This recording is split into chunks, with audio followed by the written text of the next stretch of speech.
안녕하십니까, 아트브이 배철입니다.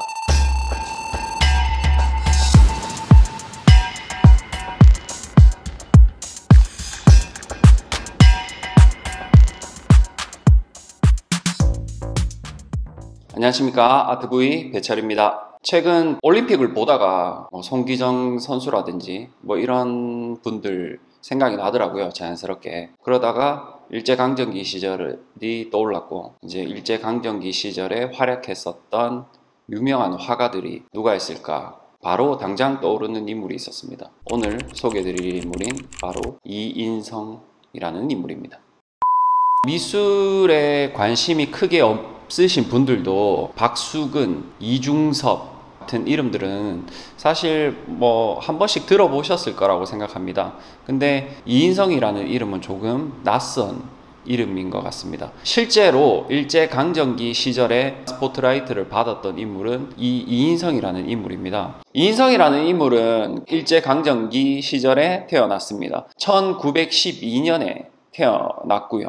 대구에서 수창보통학교를 이제 다닐 때 미술에 관련해서 재능이 있다라고 사람들이 이야기를 해주니까 소년 이인성은 내가 그림을 계속 그려봐야 되겠다라는 생각을 어렴풋하게나마 생각을 했었던 것 같습니다.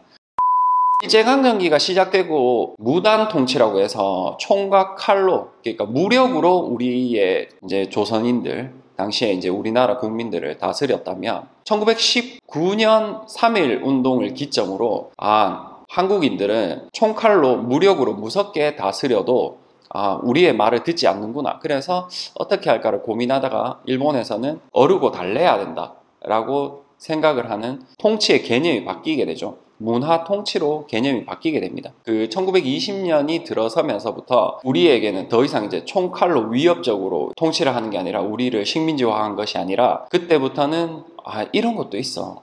이런 좋은 것도 있어. 너네 문화를 육성시켜 줄게. 이런 조금 사탕발림들을 많이 합니다. 그 정책의 일환으로 마련된 게 조선미술전람회라는 것이었습니다. 미술판 싱어게인, 미술판 슈퍼스타 K라고 이야기할 수 있겠습니다. 1922년에 처음 창설이 되었고 그 중에 스타가 된 게 이인성이라는 인물이었습니다.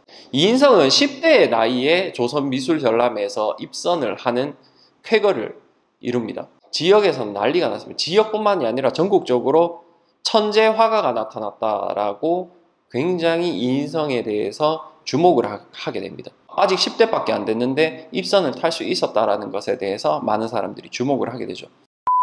학교를 다닐 때부터 사생을 굉장히 많이 하려고 노력을 했습니다. 주변을 돌아다니면서 어떤 인물들을 만나게 됩니다. 누구냐면 지역에서 선배라고 할 수 있겠죠.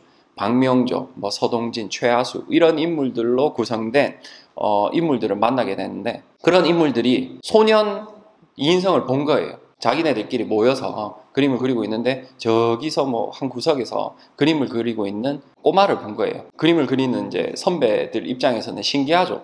저놈이 저기서 앉아서 그림을 그리네.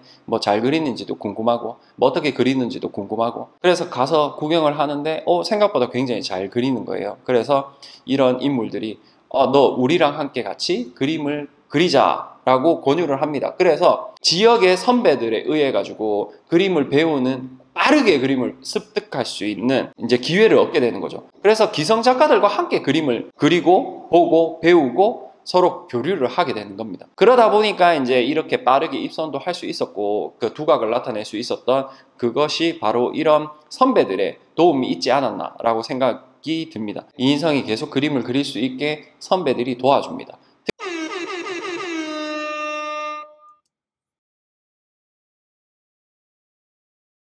거기에 가서 또 어떤 크레용 회사였는데 크레용 회사의 이제 사장이 수채화를 너무 좋아했던 거예요. 특별히 여기서 일할 거 없다. 그냥 그림만 계속 그려라 라고 해서 계속 끊임없이 지원을 해주면서 이제 그림을 그릴 수 있는 경제적 여건과 여러 가지 생활적인 환경을 마련해 준 것이 이인성이었습니다. 그래서 훌륭한 인물은 혼자서 절대 만들어지지 않습니다. 여러 사람의 도움으로 만들어졌다고 생각을 하는데 여러 지역의 선배들 그리고 일본에서도 일본에 있을 때도 도와주는 여러 고마운 사람들이 있었기 때문에 이인성이 그림을 계속 그릴 수 있었던 원동력이었지 않을까.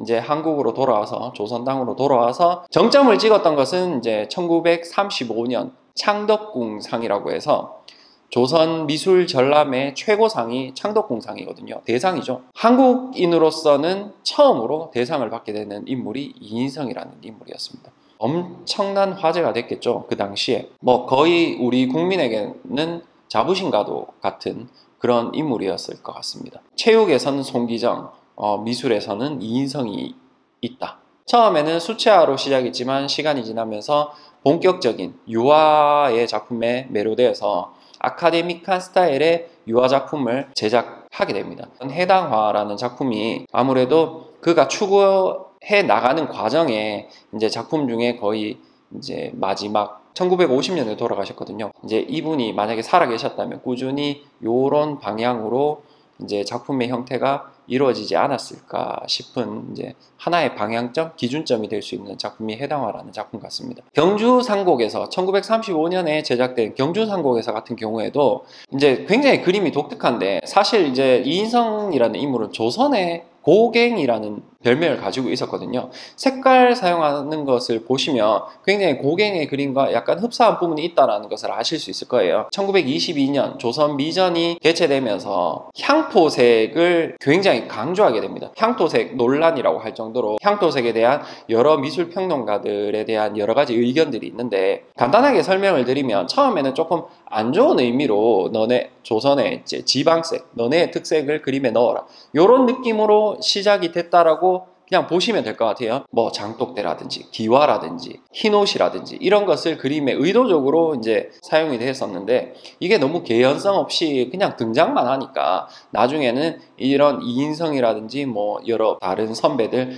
특히 영과회라고 해서 지역 최초의 서양화 단체가 있었거든요. 그리고 시간이 지나서 뭐 향토회라는 단체도 있었고 이 향토색에 대한 논의를 끊임없이 하게 되는데 우리의 고유의 정서와 한국인 고유의 정서와 한국 고유의 그 가치관을 그림 속에 넣자라는 의미로 굉장히 승화하게 됩니다. 그 정점이 사실 경주상곡에서라는 작품 같습니다. 일본 지역과 우리 지역을 비교를 하면 오해하시는 분들이 그런 말씀을 하시더라고요. 일본은 화산지대라 보니까 흙들이 검은 흙이 대다수를 이룬다고 합니다. 푸석푸석하고 숯 같은 느낌으로 검은 흙이 많은데 비해서 한국은 토양이 굉장히 좋고 붉은 흙이 많다. 그리고 황토 빛깔을 넘어서 붉은 빛깔이 많다. 라고 말씀하시는 도예가 분들이 그런 말씀을 하시더라고요. 경주상곡에서를 보면 딱 그렇습니다. 붉은 흙이 사용되어 있다는 걸 알 수 있죠. 이 색깔만으로도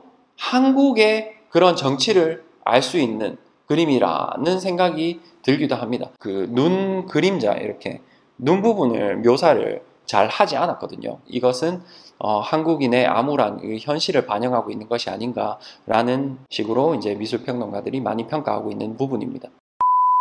너무 안타깝게도 그의 죽음이 너무 참 가슴 아프게도 경찰의 손에 죽었습니다. 순사라고 이야기를 하죠. 1950년 11월에 돌아가셨는데 그 1950년 당시에 전쟁통이었잖아요. 저녁까지 그 건하게 이제 술을 한잔하고 집으로 돌아가는 와중에 순사를 만납니다. 순사를 만났는데 당신 뭐냐? 뭐 이런 식으로 뭐 으름장을 놓으니까 이인성이 당신 내가 누군지 알아. 뭐 내가 이인성이야. 뭐 이런 식으로 순사가 대단한 사람인가 보다. 그래서 이제 보내줬는데 순사가 이제 자기네들끼리 뭐 이야기를 하다가 뭐 이인성 그때 당시에도 이제 그림을 그리는 화가를 굉장히 낮게 비하해서 불렀었던 환쟁이잖아. 뭐 이렇게 이야기를 하니까 이인성을 보내줬었던 순사가 화가 나가지고 이인성의 집을 찾아갑니다. 찾아가서 총을 겨눠서 총 오발 사고로 작가가 돌아가시거든요. 순간에 욱하는 그 사건으로 우리는 이제 굉장히 뛰어난 화가를 잃었죠.